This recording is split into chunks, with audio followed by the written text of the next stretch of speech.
Good morning. आज आपल्याला figures of speech 11वीच्या पोएम नंबर 5 चे नोज व्हर्सेस आईज याचे फिगर्स ऑफ स्पीच पाहायचे आहेत. तत्पूर्वी आपण जर माझ्या चॅनलवर नवीन असाल आणि चॅनल अद्याप सबस्क्राइब केलं नसेल तर चॅनल सबस्क्राइब करा, म्हणजे आपल्याला नोटिफिकेशन मिळतील.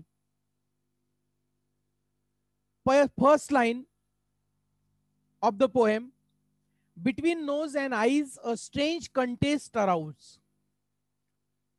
फिगर ऑफ स्पीच आहे इन्व्हर्जन. कारण या पोएम या जे काही लाईन्स आहेत त्या grammatically S plus V plus O अशा नाहीयेत, आणि म्हणून the words in the line have been rearrange for poetic effect. Poetic effect साठी असं केलं जातं, म्हणून हा इन्व्हर्जन फिगर ऑफ स्पीच होतो.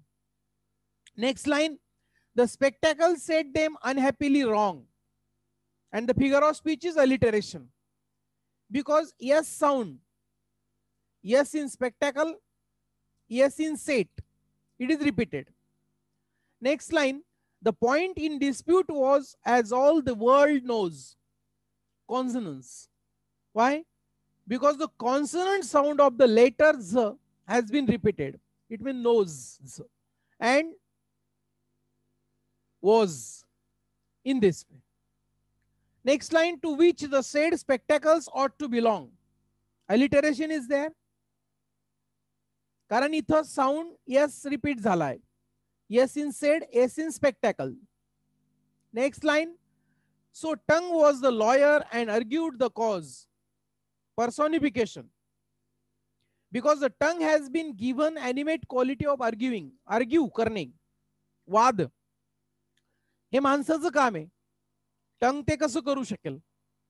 म्हणजे सजीवांचे गुण निर्जीवाला प्रदान करणे, वाद घालणे, हे सजीवाचं काम निर्जीवाला दिलेलं असल्यामुळे personification. With great deal of skill and wig full of learning. Alliteration is there, कारण डब्ल्यू साऊंड रिपीट झाला आहे. W in with, W in wig, म्हणून alliteration. Second figure of speech is also there, synecdoche. The wig represents the lawyer, as it is the lawyer who is full of learning and not the wig. म्हणजे lawyer म्हणजे इथं तो जज, जजच्या डोक्यावर तो wig असतो, तो एक अधिकाराचं प्रतीक आहे ते. आणि प्रत्यक्षात जर पाहिलं आपण तर तो विग नाहीये, लर्निंग पर्सन, तर तो लॉयर जज आहे. म्हणून हे सिनेक्डॉक, कारण हे हा जो काही विग आहे, लर्निंग विग, हे माणसावरून हे ऍडजेक्टिव्ह विग वर ट्रान्सफर झालेला आहे. Then while chief baron ear sat to balance the laws, personification is there. Ear has been given animate quality of judge. earला एनिमेट क्वालिटी दिलेली आहे जजची, म्हणून पर्सॉनिफिकेशन.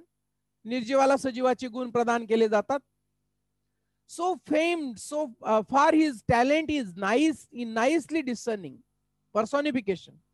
Here has been given animate quality of discerning. Again whatever is given in the 7th line, same thing is here. Second figure of speech is alliteration, because the sound of the letter F is repeated. F in famed, F in for. Next one, while chief baron here sat to balance the loss of fame, for his talent is nicely discerning. Inversion is also there, because the words in the line has been rearranged for poetic effect. S plus V plus O या format मध्ये ही line, हा sentence नाही. That's why inversion. And your lordship, he said, will undoubtedly find. Personification, because the ear has been personified through the use of he. म्हणजे इयरला ही म्हटलेला आहे, म्हणजे तो जज आहे याच्या अर्थाने. That's why personification. That the nose has had spectacles always in wear. Alliteration. because the sound H is repeated. So that's why personification. H in has, H in had, which amounts to possession, time out of mind. Alliteration is there because t sound is repeated. T, t. T in time, T in two. Next, then holding the spectacles up to the cord, personification is there because the tongue has been given animate quality of holding. Holding कोण करता असं धरून? मनुष्य. हे जे holding जो गुण आहे तो मानवावरून म्हणजे सजीवावरून निर्जीवावर, सजीवाचे गुण निर्जीवाला प्रदान केलेले आहेत. Your lordship observes they are made with straddle, personification. The ear has been given animate quality of observing. Actual ear जजचं काम करतायत, मग इथं ऑब्झर्विंग करण्याचं काम इयर करतायत असं म्हटलेलं आहे.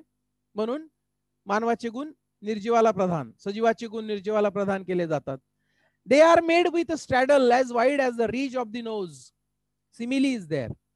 कारण there is a direct comparison between the straddle of the spectacles and the reach of the nose through the use of the words as wide as चा वापर केलेला आहे. डायरेक्ट कंपॅरिझन आहे म्हणून simile. Next, design to sit close, to sit to it just like a saddle. Alliteration is there because S sound repeated again and again. Saddle, S in saddle, S in seat. Next, second figure of speech is there, simile, because direct comparison between the close fitted design of the spectacles and that of a saddle on a horse through the use of the word like. Like चा वापर केलाय. Sentence मध्ये like चा वापर as चा वापर असला तर simile होतो आणि direct comparison. Then again, would your lordship a movement suppose, personification is also there. The ear has been given animate quality of supposing. That's why personification. माणसाची गुण निर्जीवाला प्रदान केले जातात. Inversion is also there because the words in the line have been rearranged for poetic effect. S plus V plus O या structure मध्ये नाहीये line म्हणून inversion. It's the case that has happened and maybe again. Alliteration is there because H sound is repeated. H in has, H in happen. Next, pray who would or who could wear spectacles then. Alliteration is there because W sound is repeated. W in would, W in who, W in wear. Repetition is also there because the word who has been repeated. Who दोनदा आलेला आहे. जेव्हा शब्द repeat होतो तेव्हा repetition आणि अक्षर repeat होतं तेव्हा alliteration. Interrogation. The question has been asked and no answer is expected. That's why interrogation. Question विचारला आहे, answer ची अपेक्षा नाही म्हणून interrogation.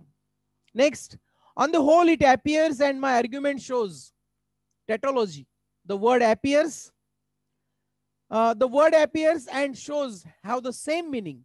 Appears and shows दोघांचं meaning सारखं आहे म्हणून tautology.